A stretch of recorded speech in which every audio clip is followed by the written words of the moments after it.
Bienvenue pour ce temps de méditation et de réflexion dans le cadre de notre temps de jeûne et prière, et je suis très heureux de pouvoir vous retrouver pour ce 6e rendez-vous.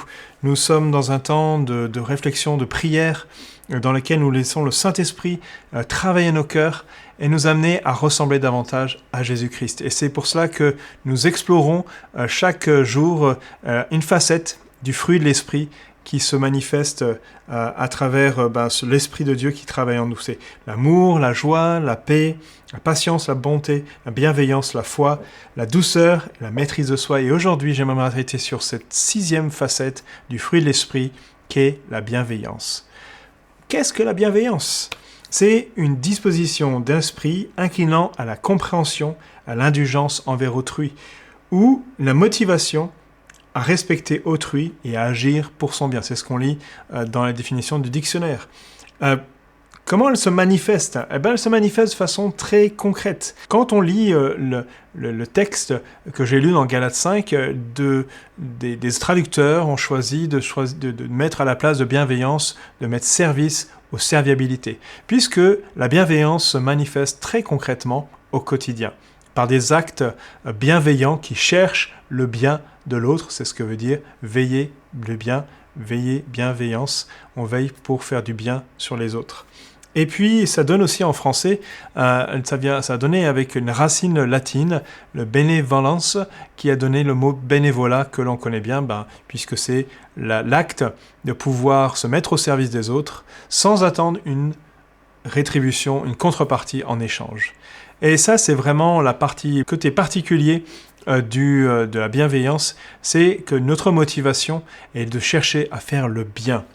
Et j'allais dire, c'est aussi notre limite, parce que si je dois chercher mes propres motivations, et quand je regarde ce que la Bible nous dit sur nos motivations, nos désirs profonds, elle nous dit qu'elles sont bien loin d'être bien. D'ailleurs, le même texte, le même mot utilisé pour le terme bien, qui veut dire Christotes, on le retrouve aussi dans Romains 3, verset 12. Il dit « Il n'en est aucun qui fasse le bien, pas même un seul ». Ça veut dire que même si je cherche de plus profond de mon être de faire le bien, j'en suis incapable. D'ailleurs, Jésus va le dire lorsqu'il va parler des pères qui peuvent donner des bonnes choses à leurs enfants. Il dira « méchants comme vous êtes ». Ça veut dire que nous sommes par nature poussés vers le mal. Et nous avons besoin de mourir à cet désir-là pour chercher ceux de l'esprit. C'est ce que Galates 5 veut nous dire.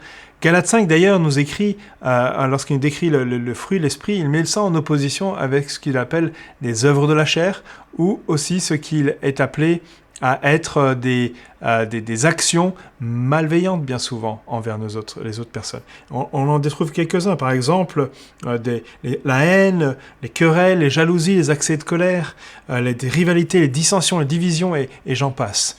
Tout cela, ça cherche en aucun cas le bien pour l'autre. Et malheureusement, certains d'entre nous, c'est une réalité qu'ils connaissent trop bien. Parfois même, on a attendu de la bienveillance de personnes qui est auprès de nous, qui auraient dû être bienveillantes à notre égard, nous faire du bien.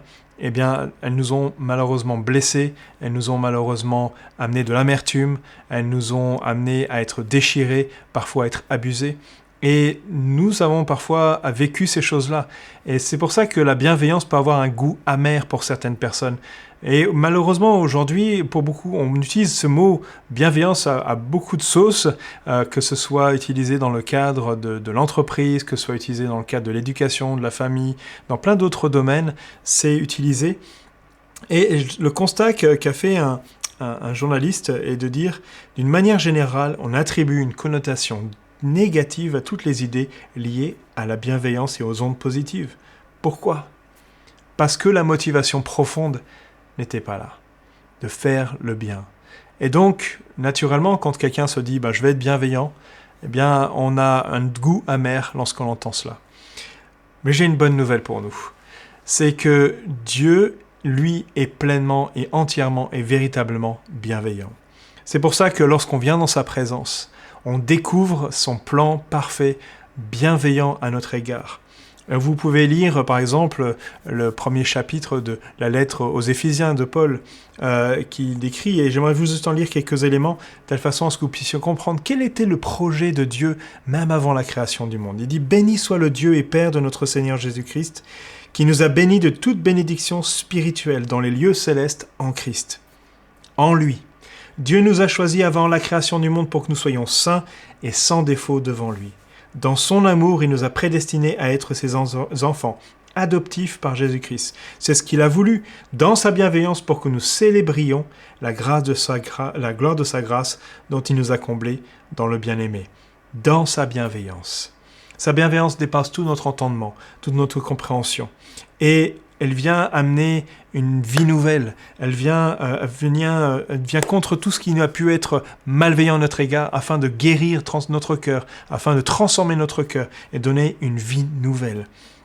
Cette bienveillance, elle se manifeste même quand on a connu les pires actes malveillants, même quand on a été brisé par ces actes-là, par ces actions, par ces paroles, par ces attitudes, par ces comportements.